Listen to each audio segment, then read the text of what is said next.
네, 한국 콘텐츠론 부원장 강만석입니다. 먼저 오늘 스피치의 제목에 대해서 잠깐 먼저 설명을 드리고 스피치를 시작하도록 하겠습니다. 2020년 중국 몽 차이나 드림의 조율하기라는 타이틀을 잡았는데요. 2020년은 중국의 공산당 건당 기념 100회가 되는 바로 직전해입니다. 1921년에 중국의 공산당이 건립된 이후에 1949년에 중화인민공화국이 설립이 됐죠. 그래서 중국은 건국 기념일 이상으로 건당 기념회에 훨씬 더 큰 의미를 두고 있습니다. 지금 중국의 시진핑 주석 그리고 리커창 총리의 모든 정책의 초점이 2021년 한 해 전인 2020년에 모아져 있습니다.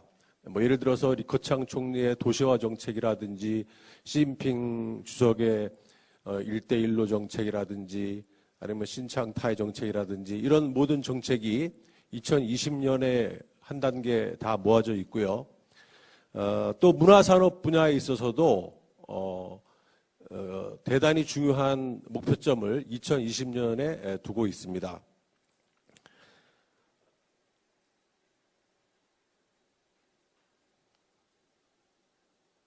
이거 안 먹죠?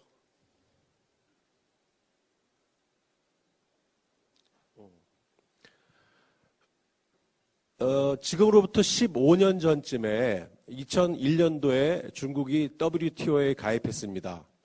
그때 당시에 중국에서는 방송을 그 전까지는 이데올로기 선전 도구로 생각을 했죠. 근데 2001년부터 방송에 방송 산업이라는 그런 명칭을 붙이기 시작했습니다. 그로부터 10년이 지난 2010년 정도 됐을 때는 후진타오와 시진핑 주석의 이 권력 전환기를 접어들면서 문화를 산업으로 보기 시작했습니다. 그래서 방송뿐만이 아니라 문화 영역 모든 부분을 문화 산업으로 개념 정의하고 문화 산업을 중국의 핵심적인 지주 산업으로 여기기 시작했습니다. 그때 당시에 2012년 당시에요. 지금으로부터 한 3년 전인데 그때 중국의 문화산업의 세계 시장 규모는 10위권 밖에 있었습니다. 근데 3년이 지금 지난 지금 2015년 현재 중국은 세계 문화산업 5위의 국가를 넘어서서 이미 3위 국가로 접어들었고요.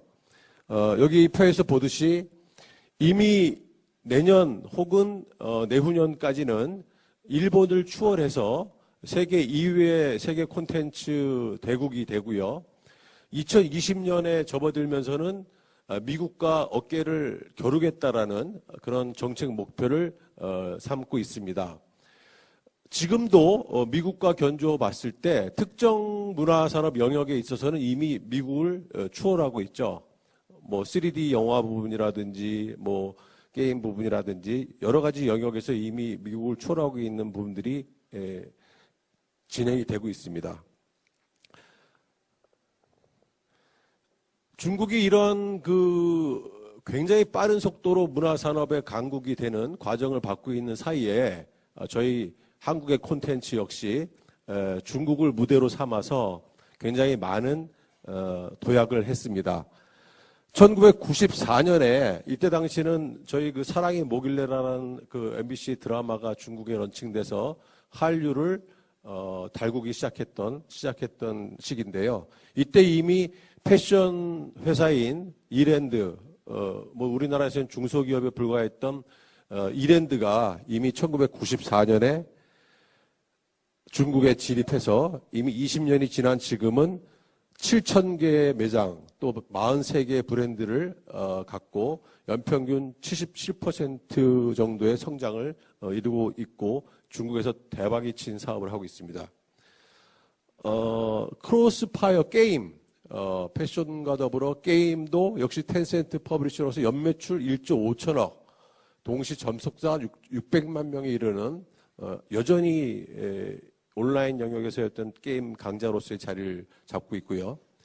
또 아이코닉스의 뽀로로는 지금부터 3년 전에 중국 법인을 설립하고 이미 그 실내 테마파크 사업에 뛰어들어서 북경, 충친, 대련, 대만에 4군데 이미 실내 테마파크가 런칭되어 있는 상태고요.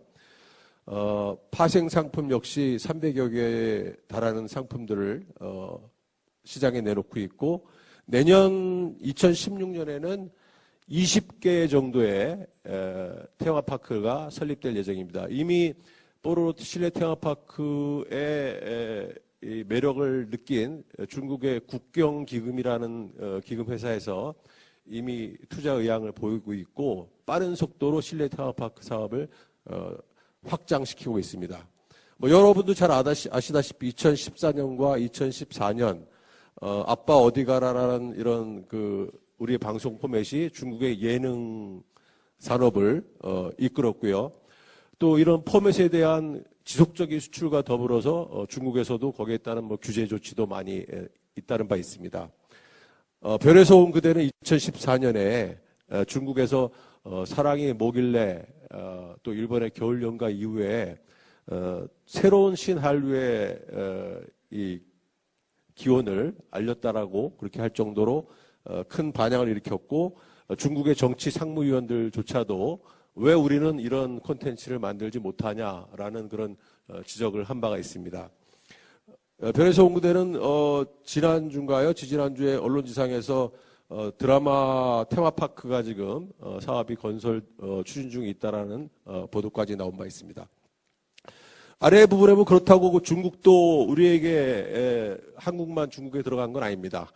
중국 기업의 지분 투자가 2015년 현재 기준으로 해서 12억 5천만 달러에 달하고요. 여러분들 익히 그 언론에서 많이 들으셨겠지만 텐센트의 카카오 투자, 화처 미디어의 뉴 투자, 그다음 슈닝 유니버셜의 레드로바 투자, 이런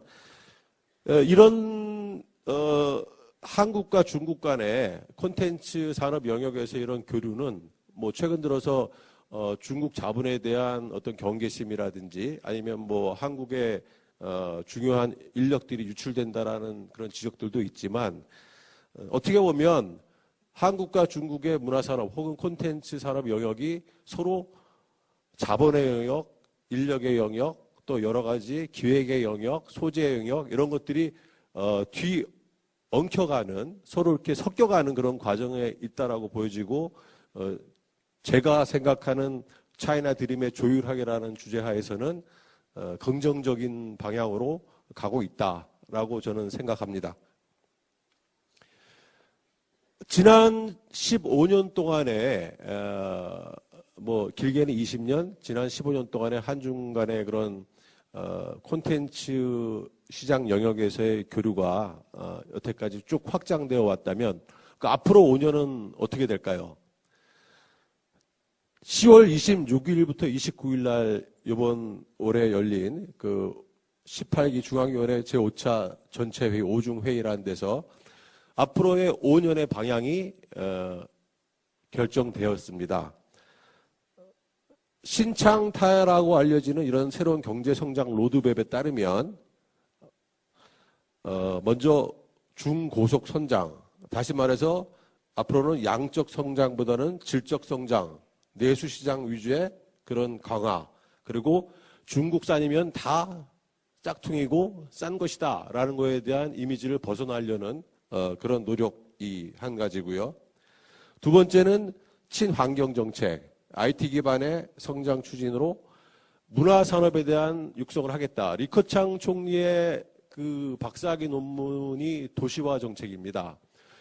도시화 정책의 박사학위 논문에 써 있는 내용들이 그냥 양적인 의미에서의 위성도시의 건설이 아니라 문화산업을 위주로 하는 친환경 정책의 그런 도시화 정책입니다. 향후에 5년 후가 되면은 한국의 도시화율을 넘어서서 중국의 도시화율이 거의 한 70% 이상의 그런 수준에 다다를 거로 지금 예상이 되고 있고요. 여러분들도 아시다시피 중국의 다른 성 지역들, 뭐 예를 들어서 주요 성 도시들을 가보시면 심천 같은 경우에는 거의 이미 3만 달러 이상의 유럽 같은 그런 도시를 만든 지역도 있고, 뭐 상해나 북경, 뭐 저희가 대한민국의 지방보다 중국의 지방들이 갖고 있는 어떤 도시화의 발전 속도 이런 것들은 대단히 빠르게 진행이 되고 있고, 그 안에 예를 들어서 영화관이 하루에 수십 개, 수백 개씩 건설이 되는 문화산업의 전성기를 지금 맞이하고 있습니다. 또 얼마 전에 또 발표했던, 또 최근에 저희 언론에도 많이 나는 두자녀 정책, 내년 1월 1일부터는 시행하겠다고 하는 두자녀 정책에 따른 예측 통계에 따르면 한 4년 정도를 기간으로 잡아서 보수적으로 봤을 때 한 3천만 명, 좀 더 넓게 봤을 때, 많이 봤을 때 한 5천만 명. 그러니까 한 4년 후 이후에 거의 대한민국 한 국가가 생긴다고 할 정도로 그런 많은 신생아가 태어난다는 거죠. 이런 신생아 출산은 어떻게 보면은 그 유아 콘텐츠를 전문으로 하고 있는 아이코닉스의 입장에서 볼 때는 굉장히 반가운 소식이고, 앞으로 그 유아 콘텐츠 영역에서의 어떤 콘텐츠 시장의 활성화가 얼마나 빠른 속도로 진행될 것인지가 눈에 보입니다. 마지막으로 공유와 개방이라는 이 화두도 중국의 1대1로 정책이라는 것 자체가 아시아개발은행 같은 이런 제안을 비롯해서 일단 아시아가 함께 가자라는 그런 의미의 개방과 공유를 천명하고 있습니다. 물론 이런 외면적인 그런 천명이 곧장 저희에게 어떤 직접적인 혜택으로 올 것인지, 아니면 그 이면에 또 다른 많은 숨은 전략들이 있는지, 뭐 이런 것들은 앞으로 저희가 더 유심히 봐야 할 대목이라고 생각합니다. 그래서 저희는 한국콘텐츠진흥원은 큰 시장이 있는 곳, 그리고 우리에게 굿윌이 있는 곳, 그리고 전략적으로 거점을 확보할 곳을 중국으로 삼고 있습니다. 아래 표를 보시면 이 표는 외교부에서 얼마 전이죠. 얼마 전에 14개국의 5,600만 명의 성인 남녀를 대상으로 한국 문화에 대한 호감도를 조사한 표입니다. 여기 보시면 말레이시아, 그 다음에 중국, 인도네시아, 탑 랭킹 3만 보시면 말레이시아, 중국, 인도네시아가 한국 문화에 대한 호감도가 가장 높은 지역으로 나와 있습니다. 그래서 저희는 큰 시장인 중국, 그리고 저에게 호의를 보이고 있는 중국, 그 다음에 전략적인 거점으로서의 중국을 타겟팅하고 있습니다. 저희 콘텐츠 진흥원이 대비하고 있는 주요 전략은 4가지로 말씀드릴 수 있겠습니다. 첫 번째는 새로운 시장 거점, 두 번째는 문화산업 교류 플랫폼 구축, 세 번째는 투자 유치, 네 번째는 온 오프라인 마케팅이라고. 먼저 새로운 신시장 거점으로서 저희가 주목하고 있는 곳은 서부 대개척의 중심지인 충칭입니다. 충칭은 중국의 4대 직화시 중에 하나죠.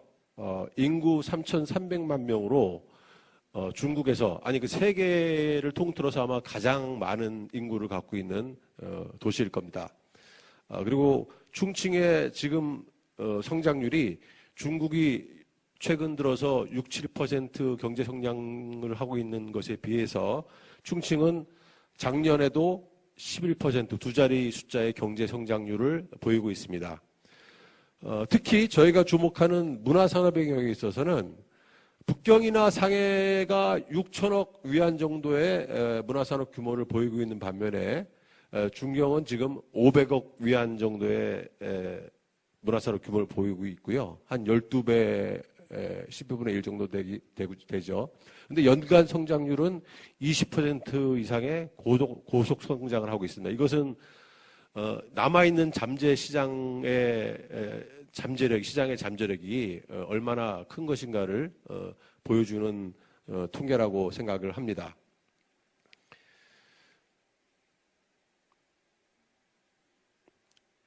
특히 저희가 새로운 충칭이라는 시장 거점을 컨택하는 포인트가 중경문화산업투자그룹입니다.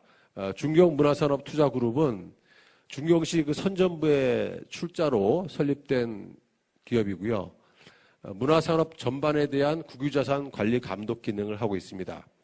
조금 전에 보셨던 중경영화그룹, 그 다음에 중경광정그룹, TV 라디오 그룹이죠.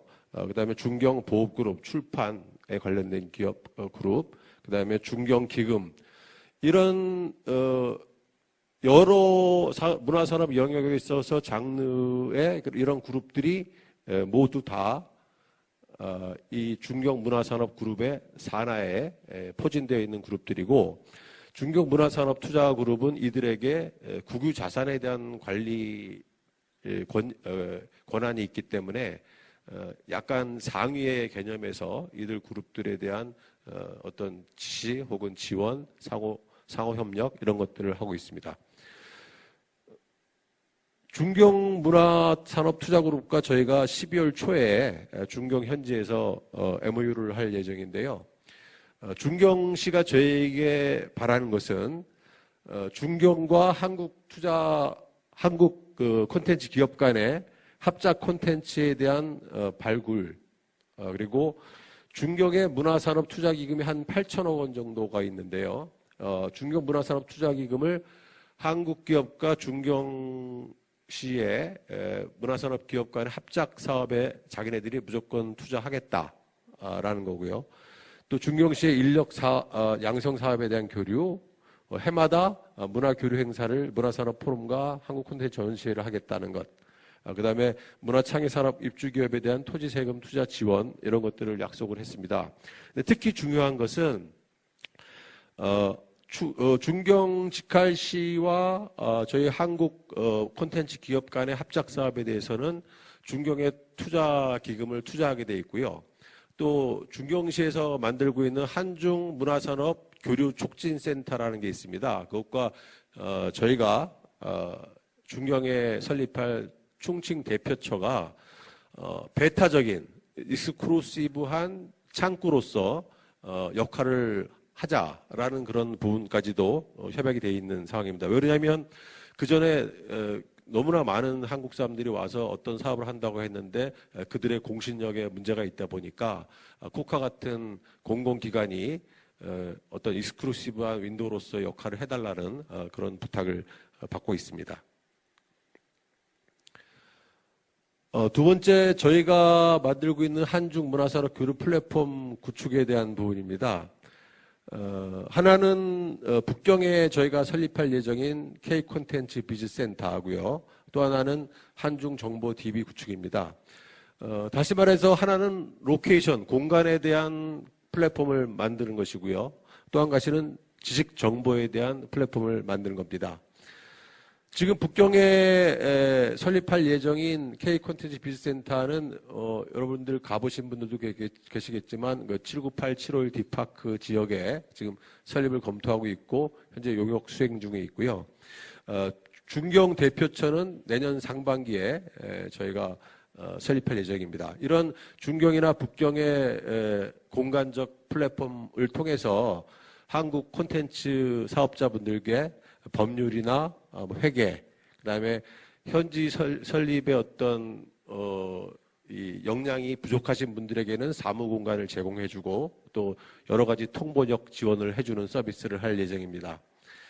그리고 아래 그 한중 정보 DB 구축 부분에서는 저희가 지난 6월에 북경의 중국 국가문화무역 학술연구 플랫폼과 MOU를 체결한 바 있습니다. 그래서 상호 간에 문화산업 기업의 인물들, 주요 인물들과 또 기업들, 주요 기업들에 대한 정보를 상호 교환하고 또 소비자들, 이용자들의 선호도, 또 세부 산업별 시장 수요, 벤치마킹을 할 수 있는 비즈니스 모델, 뭐 이런 것들을 서로 교환하는 그런 역할을 하도록 되어 있습니다. 세 번째는 투자 유치 플랫폼 구축입니다. 저희가 얼마 전에 KNAC 2015라는 저희 브랜드 사업을 처음으로 실시를 했습니다. KNAC은 낙은 뭐 두드리다라는 뜻이 있죠. 저희가 이제 중국의 문을 두드린다라는 의미도 있고, 또 한 가지는 New Offer for Content of Korea라는 뜻인데요. 코카가 저희가 지원한 우수 작품들을 정선해서 그동안 뭐 그 전에도 저희가 지원을 했지만 그냥 지원한 거로 끝나는 게 아니라 저희가 지원한 우수 콘텐츠들을 다시 정선해서 그들에게 해외 진출을 위한 마케팅, 그 다음에 해외 자본들의 투자 유치까지도 우리가 책임을 지겠다라는 그런 저희 의지의 표현이고요. 지난 행사를 통해서는 중국의 투자 기업들이 20개가 참석을 했고 국내외 투자자들에 대한 상담, 그다음 투자 개혁에 대한 성과를 이뤘습니다. KNAC 이 행사는 저희가 코카가 자랑하는 하나의 브랜드 사업으로 앞으로도 계속 강화해 갈 예정이고요. 내년부터는 더 자주 뭐 상반기, 하반기 한다든지 그때 필요할 때 더 자주 이 사업을 하려고 하고 있습니다.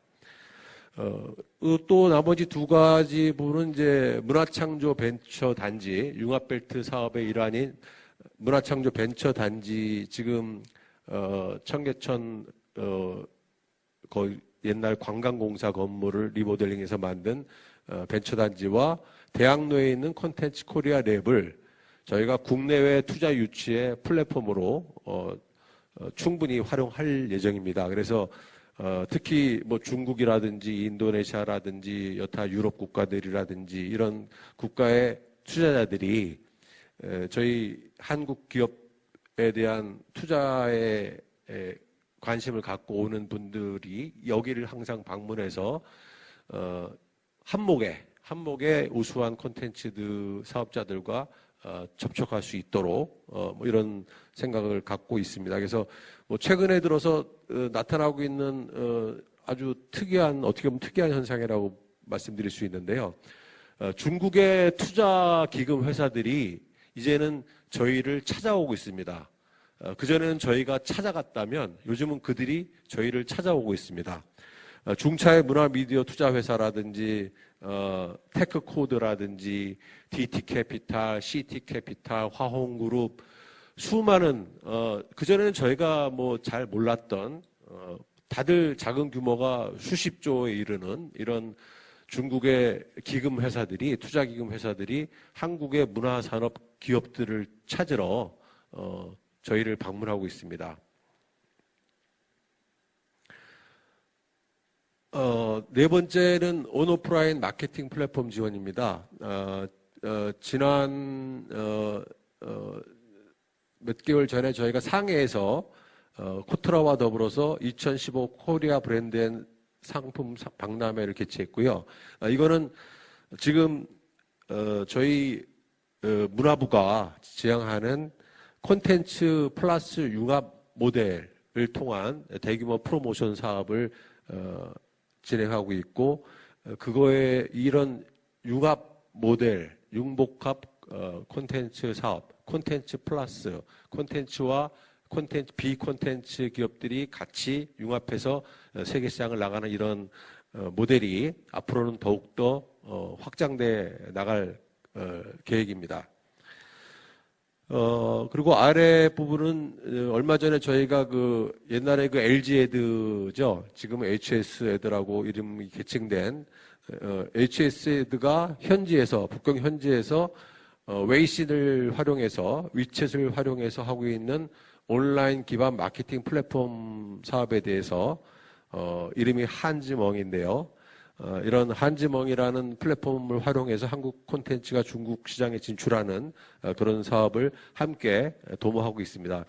이 사업 부분은 지난 저희가 K낙 행사 때 짧게 설명을 드렸는데 많은 분들이 오시지 못했기 때문에 다시 한번 여러분들께 한번 이 사업에 대한 부분들을 소개를 드립니다.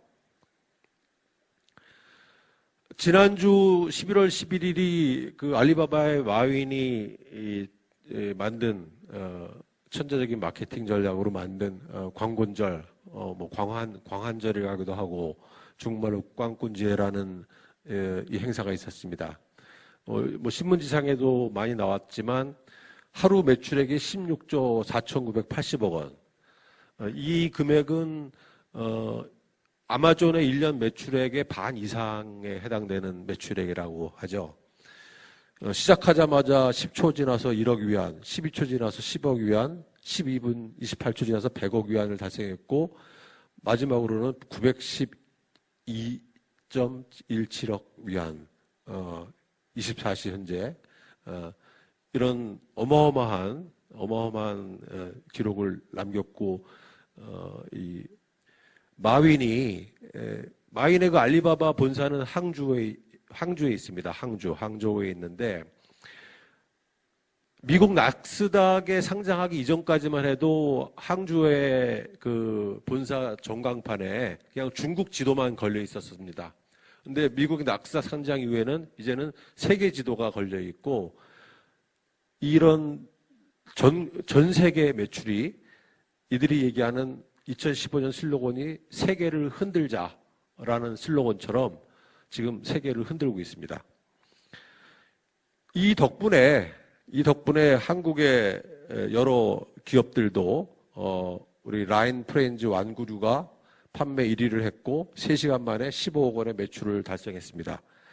이랜드 차이나 글로벌 패션 브랜드는 3위로 317억 원의 매출을 했고 한국 기업에 대한 주문 건수가 50만 건을 넘었답니다.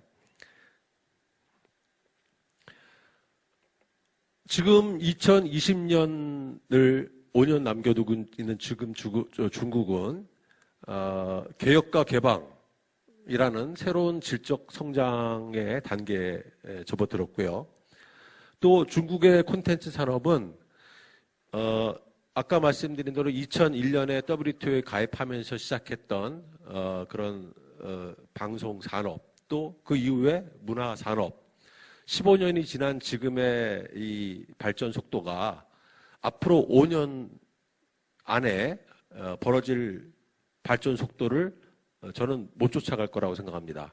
지난 15년의 발전 속도보다 앞으로의 5년의 발전 속도가 더 빠르게 진행될 것이라고 생각하고 2020년이 돼서 중국이 일본을 넘어서고 미국을 거의 쫓아가는 그런 시기가 오면 중국의 콘텐츠 산업에 대한 지금 현재 하고 있는 보호주의적인 규제 정책 이 부분이 어떤 변화를 일으킬 수도 있지 않겠나라는 것이 조심스러운 저의 전망이고요.